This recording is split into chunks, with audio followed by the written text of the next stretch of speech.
तर राज्यातल्या विविध धरणांमध्ये पाणीसाठा नेमका किती आहे त्यावर एक नजर टाकूया ग्राफिक्सच्या माध्यमातून। तर नागपूर विभागामध्ये एकूण 383 धरणं आहेत आणि या धरणांमध्ये 66.42% पाणीसाठा सध्या जमा झालाय।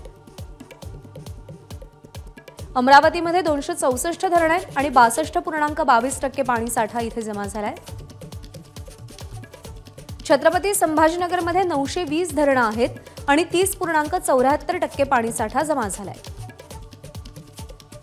नाशिकमध्ये 537 धरणं आहेत, 51.34% पाणीसाठा तिथे जमा झालाय।